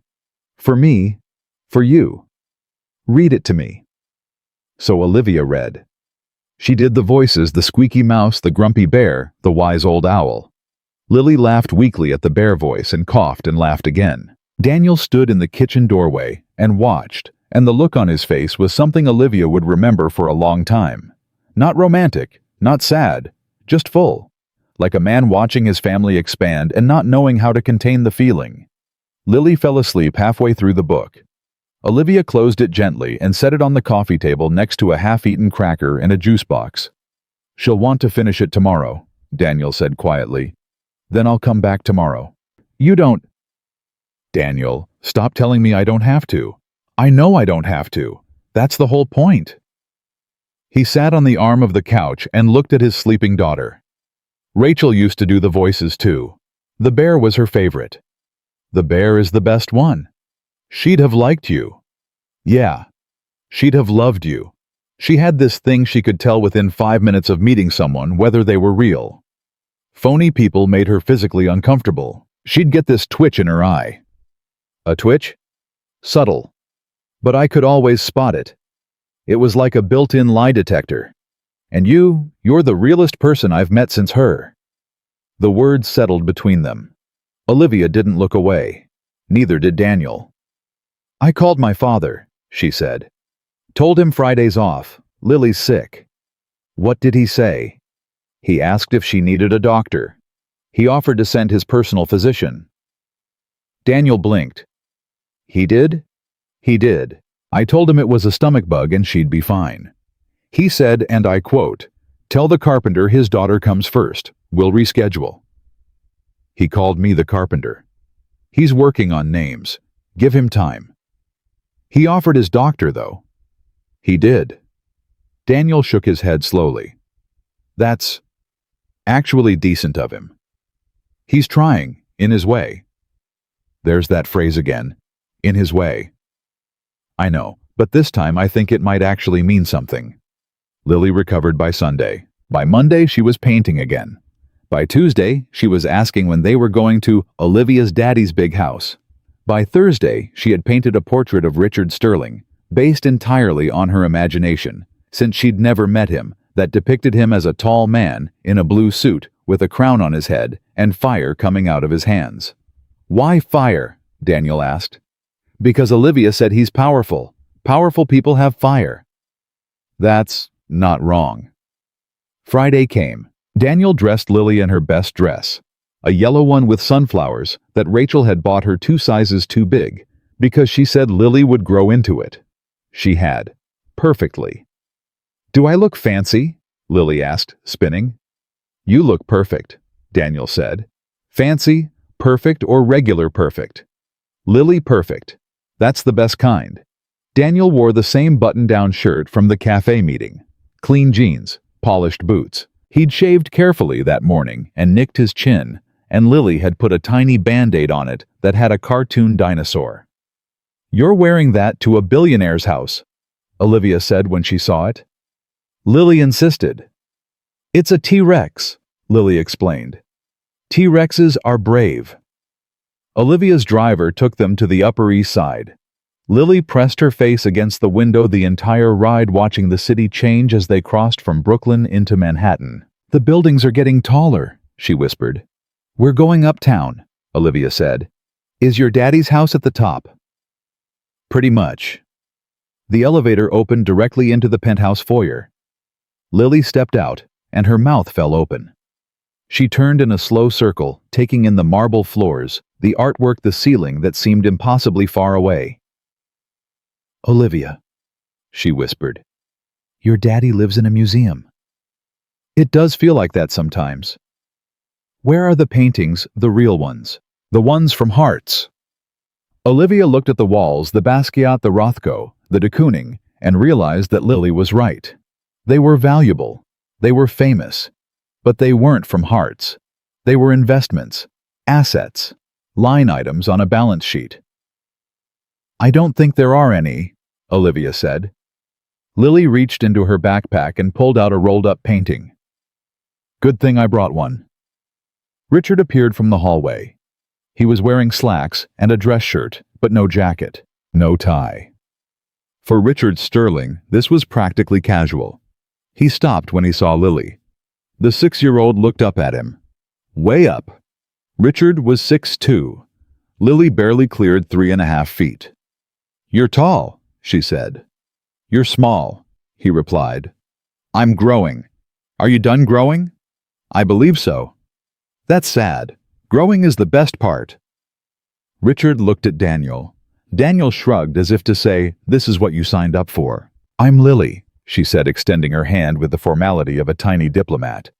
"I painted you." "I heard. I believe I had fire coming from my hands." "That's because you're powerful." "And the crown? All daddies are kings. My daddy is a king too. He just doesn't have a castle." Richard took her hand. His grip was gentle in a way Olivia had never seen, like he was remembering something from a long time ago. Like he was remembering what it felt like to hold something small and precious and unbreakable. "Welcome to my home, Lily." "Thank you. I brought you a painting." She handed him the rolled-up paper. "This one's better than the last one. I used more yellow." Richard unrolled it. It was the 4 of them, Richard, Olivia, Daniel, and Lily standing together. Olivia was in her chair, surrounded by her signature golden swirls. Daniel was holding a hammer, because Lily thought carpenters always held hammers. Richard was in his suit, but this time there was no fire. Instead, he was holding Olivia's hand. And above all of them, in a sky full of stars, a woman with red hair was smiling down. "That's my mommy," Lily said matter-of-factly. "She watches us from the stars. I put her in all my paintings now." Richard stared at the painting. His hand trembled. Just slightly. Just enough. "It's beautiful," he said, and his voice broke on the word. "Are you going to cry?" Lily asked. Not mockingly, with genuine concern. "I might." "That's okay. My daddy cries sometimes. Olivia cries too. Crying means your heart is working." Richard knelt down. He was 61 years old and worth $4.7 billion, and he knelt on his marble floor in front of a 6-year-old in a sunflower dress and said, "Your mother must be very proud of you, Lily." "She is. I can tell because the stars blink when I paint." Richard looked up at Daniel. The carpenter was standing very still, his jaw tight, his eyes bright. Their gazes met, and something passed between them that didn't need words. 2 fathers. 2 different kinds of grief. 2 men who would do anything for their daughters, and had spent years figuring out what anything actually meant. They ate in the kitchen. Richard had told the chef to make something simple: pasta salad, garlic bread. The chef had looked personally offended but complied. Lily ate spaghetti and got sauce on her sunflower dress and didn't care even slightly. She talked non-stop. She told Richard about her school, her friend Marcus, the cat. She wanted her art class, her favorite colors, and the time she accidentally painted the bathroom wall, and Daniel had to repaint it on a Saturday morning. "It was actually an improvement," Lily said. "The wall was boring before." "It was white," Daniel said. White is a perfectly acceptable wall color. White is a placeholder, Daddy, not a color. Richard laughed, a real laugh. Not the short, rough engine turnover laugh from the early Friday dinners. A real full, surprised laugh, the kind that escapes before you can stop it. Olivia watched her father laugh and felt something unlock in her chest, a door she'd thought was welded shut. After dinner, Lily asked Richard if she could see his office. My office, where you do the powerful stuff. Richard looked at Daniel, who nodded. He led Lily down the hallway to his home office, a room with floor-to-ceiling bookshelves, a mahogany desk the size of a small car, and 3 monitors that displayed stock tickers and news feeds. Lily walked in and looked around. Where do you build things? I don't build things, not with my hands. Then what do you do? I make decisions, I run a company. But what do you make?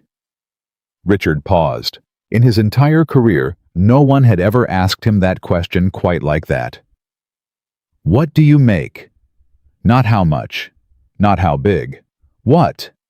Technology, he said. Software. Systems that help other companies run better. Can I see one? They're not physical things. They exist on computers. Lily looked at the monitors. She looked at the desk. She looked at the bookshelves full of business books and biographies of men who'd built empires. My daddy makes bookshelves, she said. You can touch them. You can put your books on them. They hold things up. That's true. What do your things hold up? Richard sat down in his desk chair. He pulled Lily up onto his knee instinctively, naturally, as if his body remembered how to do this, even though his mind had forgotten. I suppose they hold up other businesses, other people's work. So you help people. In a way. Then that's good. Helping is good. She looked at the framed photo on his desk. It was Olivia's Columbia graduation, before the accident. Olivia standing, smiling, holding her diploma.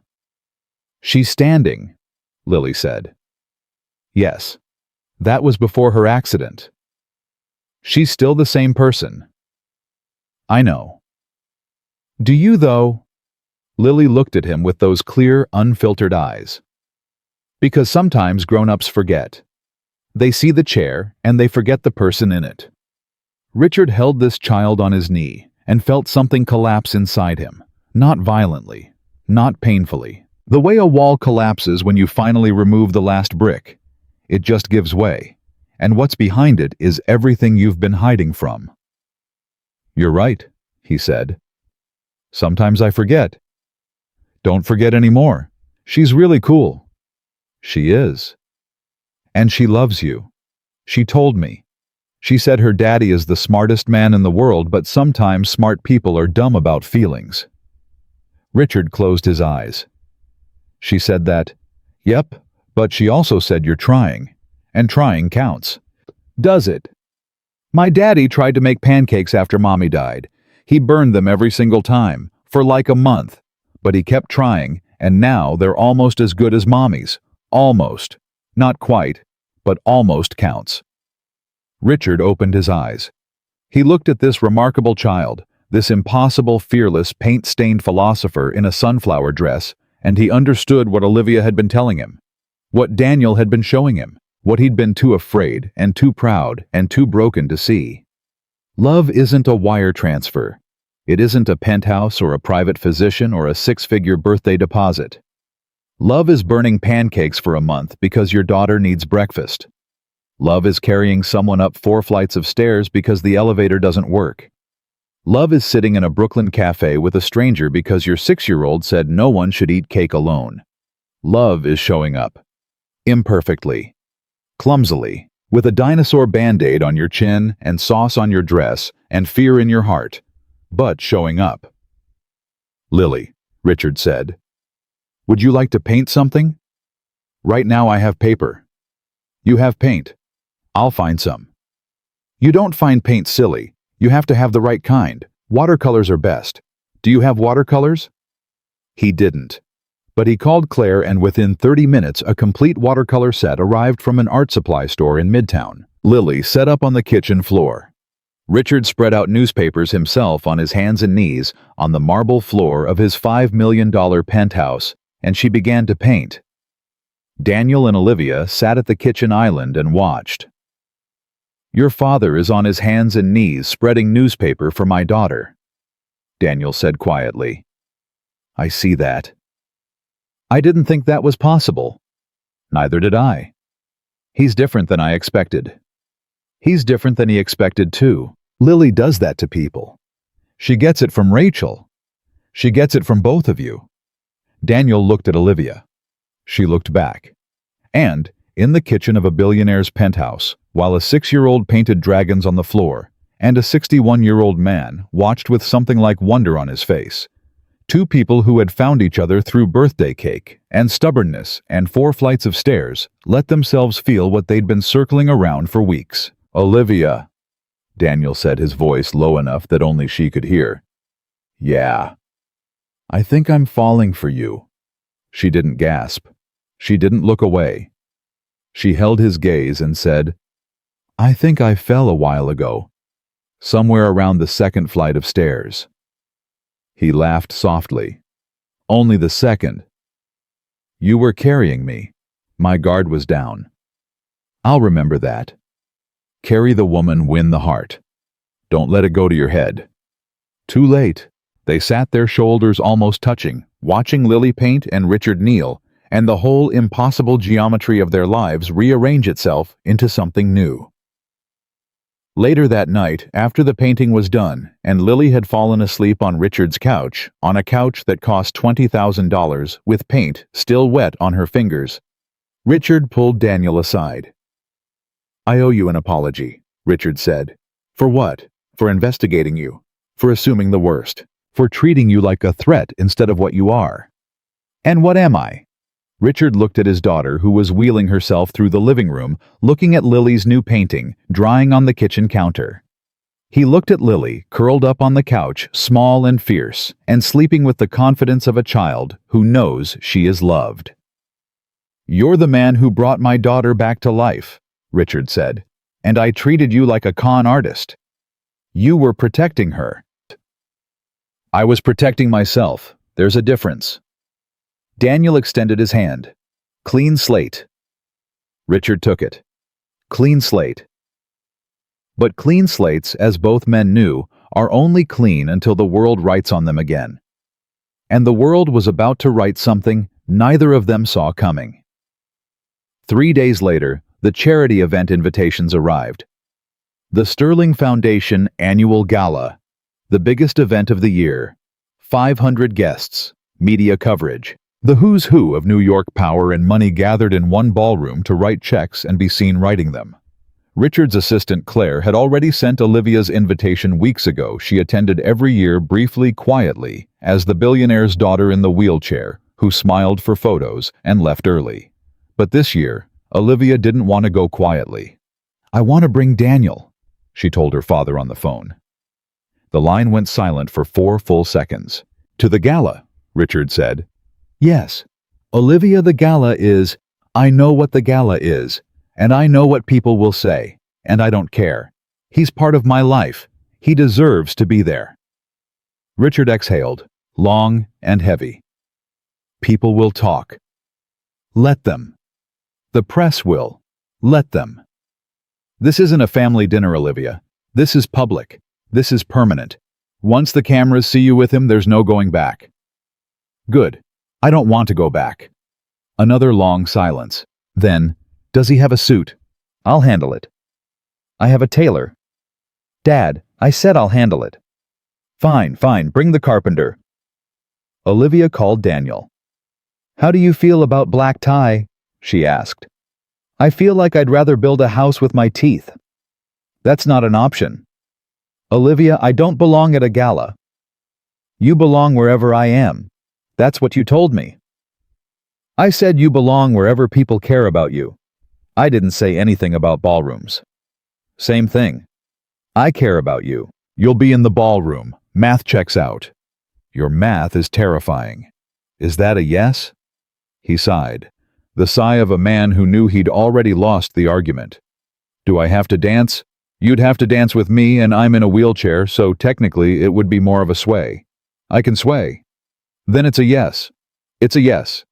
Daniel rented a suit, not from Richard's tailor, from a rental place in downtown Brooklyn, where the guy behind the counter called him boss, and threw in a free pocket square because Daniel mentioned it was for a charity event. The pocket square was purple. Lily picked it. Purple is the color of kings, she said. And you're a king, remember? I'm a carpenter. Carpenter king, like Jesus. Daniel choked on his coffee. Please don't compare me to Jesus at a billionaire's gala. Why not? Because Jesus flipped tables at events like this, and I'm trying to make a good impression. The night of the gala, Daniel stood in front of the bathroom mirror in his rented suit and purple pocket square and dinosaur band-aid. Lily had insisted on a fresh one for good luck and tried to remember the last time he'd worn anything fancier than a clean flannel. Rachel's funeral. That was the last time. He pushed the thought down. Not away, he never pushed Rachel away, just down into the place where he kept her safe and warm and close. You look so handsome, Daddy, Lily said from the doorway. She was staying with Marcus's family tonight. Her overnight bag was packed with pajamas, 3 paintbrushes, and a drawing of Olivia she wanted to give Marcus's mom. You think so?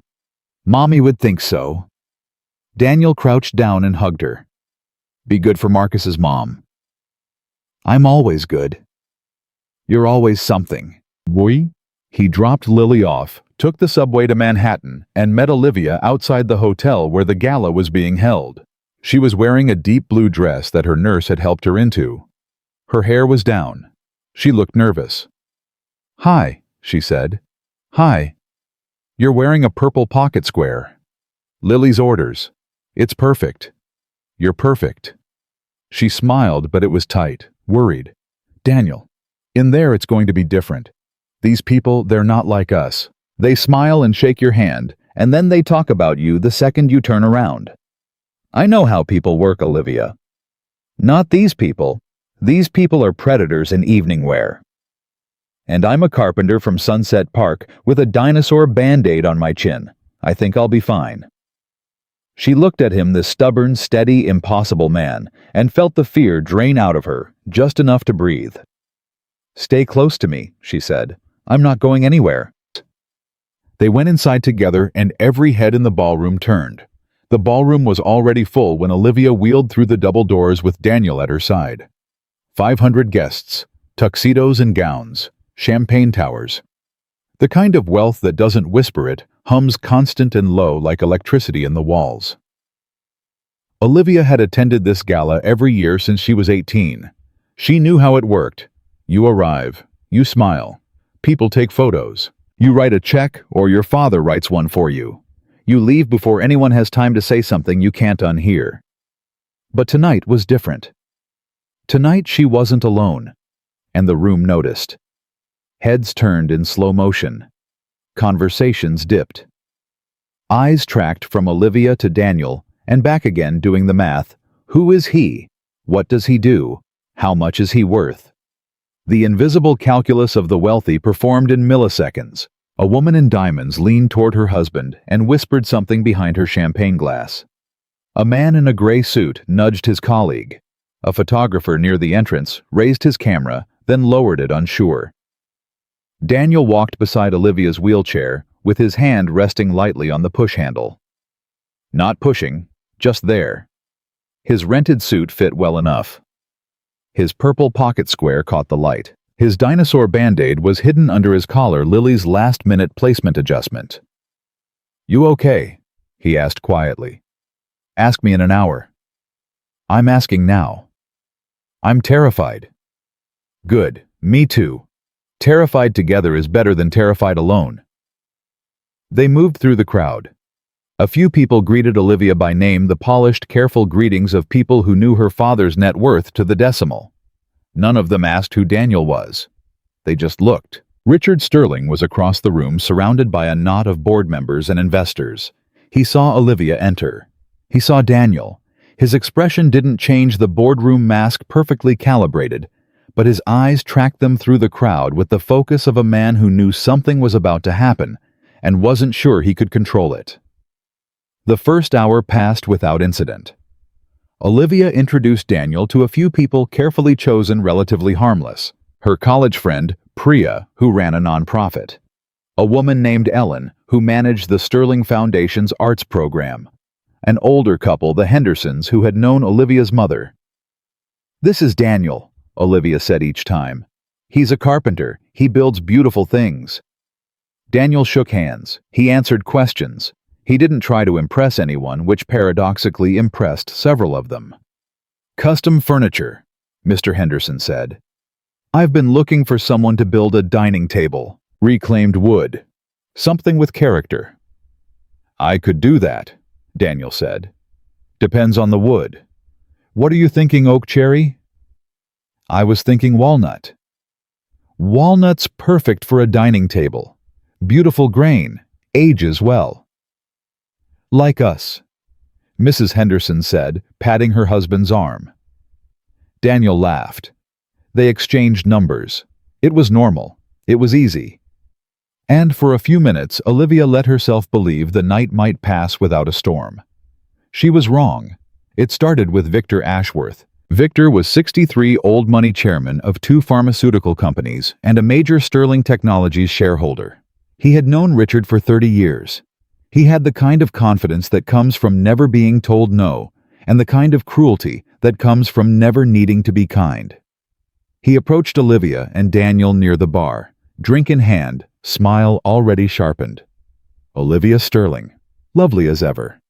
He kissed her cheek without asking. "And who is your companion, Daniel Bennett?" "Daniel. And what do you do, Daniel?" "I'm a carpenter." Victor's smile didn't flicker, but his eyes did. A micro-expression. The kind of look a cat gives a mouse before it decides whether to play first. "A carpenter. How refreshing. We don't get many tradesmen at these events." "First time," Daniel said evenly. "I'm usually building things on Friday nights, not wearing them." "Charming. And how did you meet our Olivia?" "His daughter introduced us," Olivia said, "at a cafe." "His daughter? How old?" "6. 6, and she just walked up to you. She saw me sitting alone on my birthday and decided that was unacceptable. She was right." Victor sipped his drink. "Well, children can be wonderfully naive. They don't understand context, do they? They just see the surface and react. It's endearing, really." Daniel felt the edge in it, the subtle downward pressure, the implication that Lily's kindness was ignorance, that their connection was accidental and shallow. "She understood more than most adults in the room," Daniel said. Victor's eyebrow rose a fraction. "I'm sure she did. Still, it's a long way from a cafe in Brooklyn to a Sterling Foundation gala. Quite a leap for a carpenter." "I didn't leap anywhere. I was invited." "Of course you were." Victor smiled at Olivia. "Your father must be thrilled." "My father is right over there," Olivia said. "Ask him yourself." Victor laughed the empty, hollow laugh of a man who finds everything amusing and nothing funny, and drifted away. Daniel exhaled. "That was fun." "That was Victor Ashworth. He's the worst person here." "Noted." "He's also one of my father's biggest shareholders." "Also noted." "Daniel. He's going to say something. To someone. That's what he does. He plants seeds." "Let him plant whatever he wants. I'm not a seed. I'm a tree. Takes more than a guy with a cocktail to knock me over." Olivia reached up and took his hand. He squeezed it. They moved on. The auction started at 9. Olivia bid on a few items a weekend in the Hamptons that she'd donate to her physical therapist, a signed first edition that she'd give to Daniel. Daniel watched the numbers climb on the auction screen and kept his expression neutral even when a painting sold for more than his annual income in under 30 seconds. "That painting wasn't even good," he whispered to Olivia.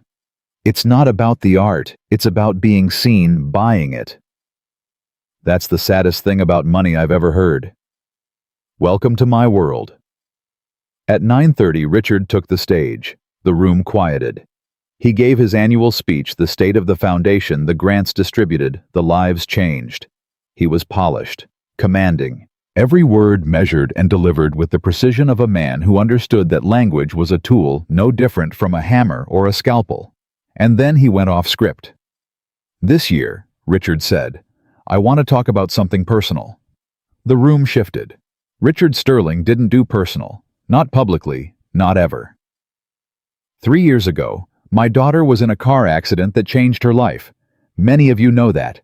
What you don't know is that it changed mine too. Not in the way you might think. I didn't become more compassionate. I didn't become more present. I became more afraid. And fear, as it turns out, is the worst foundation you can build on. Trust me, I've built a lot of foundations. Polite laughter. But underneath it, attention. Real attention. I spent 3 years trying to protect my daughter by keeping her at a distance. I told myself it was for her safety. It was for mine. I was terrified of losing her the way I lost her mother, and instead of holding her closer, I pushed her away. I replaced presence with payments. I replaced love with logistics. And my daughter, who is braver and stronger and more stubborn than anyone in this room, including me, she let me get away with it. Until she didn't. He looked at Olivia. She was at the back of the ballroom next to Daniel, her hands gripping the armrests of her wheelchair. "Olivia, I'm sorry, not for the money, not for the resources. Those were easy. I'm sorry for every birthday I missed, every phone call I didn't make, every time I sent a wire transfer when I should have sent myself." The room was absolutely silent. 500 people, and not a single glass clinked, not a single phone buzzed. "I'm learning," Richard continued. Slowly, clumsily. "I'm learning that showing up matters more than writing checks. I'm learning from my daughter. And I'm learning from a man in this room tonight who carries people upstairs for a living, not because he's paid to, but because someone he cares about lives at the top." Every eye in the room found Daniel.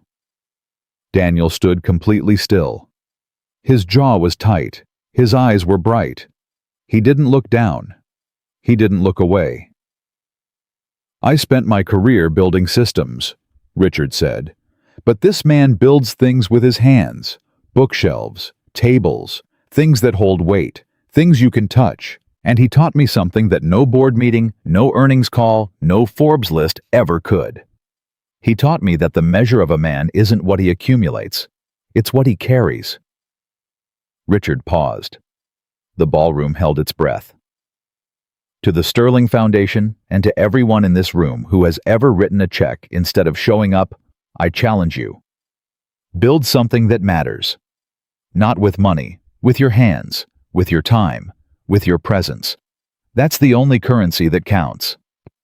The applause started slowly. Then it built. Then it roared. Olivia was crying. She wasn't trying to hide it. Tears ran down her face in the middle of a ballroom full of billionaires, and she didn't care, because her father, the man who hadn't shown up for 3 years, had just stood on a stage in front of 500 people and chosen her. Daniel put his hand on her shoulder. She reached up and held it, and then Victor Ashworth stepped forward. He was near the stage, drink still in hand, and he spoke just loud enough for the people around him to hear. But in the post-speech silence, his voice carried further than he intended. Touching speech, Richard. Really moving. But let's be honest, a carpenter and his kid show up at the right table and suddenly he's a saint. Come on. We all know what proximity to wealth looks like. The applause died. The room turned. Richard's face went hard. He started to move toward Victor, but Daniel was faster. Not aggressive. Not angry. He simply stepped forward, calm, steady, unhurried until he was standing 3 feet from Victor Ashworth, and every person in the ballroom could see both their faces. "I don't know you," Daniel said. "And you don't know me. But I'm going to say this once, and I'm going to say it clearly, because I don't think you're used to hearing the truth." Victor smirked. "By all means." "My daughter saw a woman sitting alone on her birthday. She walked up to her table and shared her cake. That's it. That's the whole story. There's no angle. There's no scheme. There's no proximity to wealth. There's a 6-year-old girl who lost her mother and still has enough love in her heart to share it with a stranger." Victor's smirk thinned. I don't need Richard Sterling's money, Daniel continued. I build furniture. I pay my rent. I raise my daughter. I sleep well at night. Can you say the same? Victor opened his mouth. I'm not finished. Daniel's voice was steady as oak. You called my daughter naive. You said she doesn't understand context. You're wrong. She understands the only context that matters, that people need people. That's not naive. That's brave. And it's braver than anything you've ever done in this room. The silence was absolute. Victor looked around for support. He found none. 500 faces stared back at him, and not a single one was on his side. I don't need your approval, Daniel said. I don't need your respect. I don't need anything from anyone in this building. My daughter saw someone hurting and chose kindness. That's it. That's the whole story. And if that's too simple for you to understand, then you're the one who doesn't get context. He turned and walked back to Olivia. The room exhaled. And then someone started clapping. Then another person. Then another.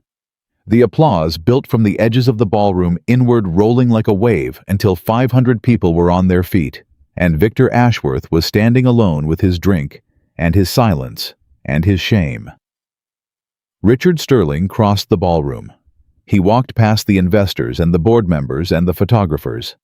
He walked past the auction items and the champagne towers and the $20,000 painting that wasn't even good. He walked straight to his daughter, and he knelt. 61 years old. $4.7 billion. 300 people watching. He knelt in front of Olivia's wheelchair and took her hands. I should have been at your birthday, he said. You're here now. I should have carried you up those stairs. Daniel does that. I know, and I'm grateful, but I should have been the one. Dad, stop. You're here. That's enough. It's not enough, but it's a start. She pulled him forward and hugged him, in front of everyone. In front of the cameras and the shareholders and Victor Ashworth and the whole glittering, complicated world that Richard Sterling had built to keep people at arm's length. He held his daughter. He held on tight. And the room watched a billionaire remember what his arms were for. Later that night, after the gala emptied and the champagne towers were dismantled and the ballroom returned to being just a room, Daniel and Olivia sat alone on the sidewalk outside the hotel. The city hummed around them. Taxis passed. A man walked his dog.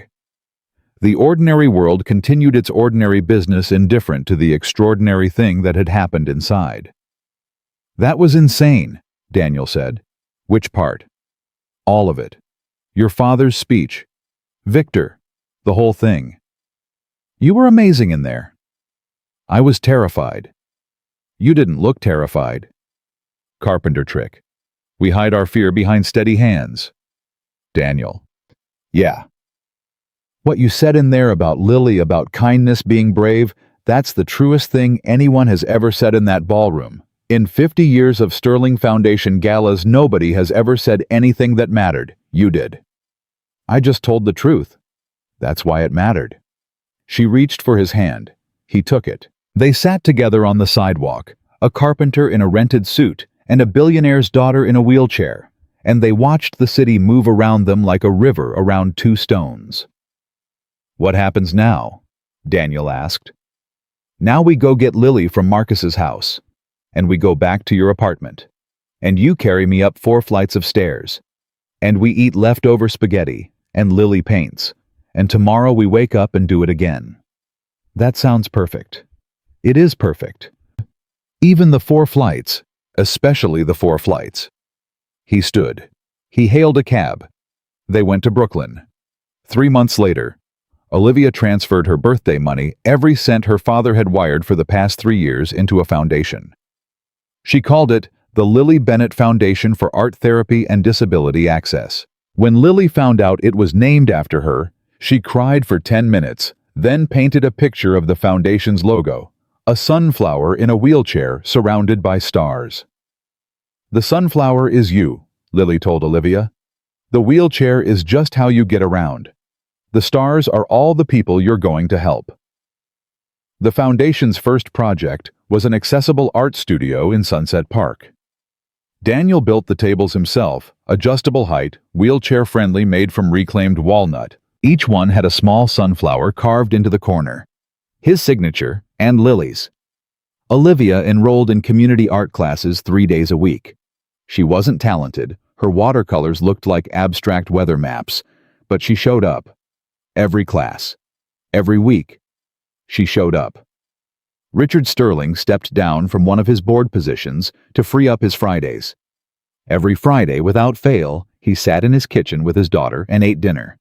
Sometimes Daniel and Lily came. Sometimes it was just the two of them. Either way, he was there. Present. Imperfect and clumsy and still learning, but there. He hung Lily's paintings in his office, 3 of them, right next to the Basquiat and the Rothko. His CFO asked about them during a meeting. Who's the artist? A 6-year-old girl who understands more about value than anyone in this building. Is it for sale? Not for any amount you could name. On Olivia's 24th birthday, they went back to Rosie's, the corner table, the checkered tablecloth. Maria brought the carrot cake without being asked. But this time, the table wasn't set for one. Daniel was there. Lily was there wearing the sunflower dress she'd now outgrown by an inch, but refused to give up. Richard was there in slacks and no tie, looking almost comfortable. Maria brought extra chairs. The cook sent out extra cake. The cafe staff sang happy birthday off-key and loud, and Lily sang loudest of all. Daniel leaned over and whispered in Olivia's ear. No one eats birthday cake alone. That's a rule. She laughed. That laugh, the one that had been rusty and broken a year ago, was smooth now. Full. Unafraid. It's the best rule, she said. Lily's rules usually are. Richard stood and raised his coffee cup. Not champagne. Not $300 wine. A $4 cup of coffee from a Brooklyn cafe with checkered tablecloths. To Olivia, he said, my daughter, who taught me that the strongest thing a man can do is admit he was wrong, and who found a family brave enough to sit at her table when the whole room was watching. They clinked their mismatched cups. Lily spilled hot chocolate on the tablecloth. Daniel wiped it up with a napkin. Richard laughed. Olivia blew out her candles, and outside the city kept moving 8 million people rushing past, chasing things they thought they needed, building walls they thought would protect them, measuring their lives in numbers that didn't matter. But inside a small cafe on Atlantic Avenue, 4 people sat together around a table that was never meant for one. A carpenter with rough hands and a steady heart. A little girl who painted grief in bright colors and taught billionaires how to kneel. A father who was learning day by day that the only empire worth building is the one that fits around a kitchen table. And a woman in a wheelchair who had been given everything money could buy and had found the one thing it couldn't. Someone who showed up. Someone who carried her. Someone who stayed. Not because of her name. Not because of her money. Not because of obligation or transaction or proximity to wealth. Because a 6-year-old girl walked up to a lonely table on a Tuesday afternoon and said the truest thing anyone in New York City had ever said. No one eats birthday cake alone. And she was right.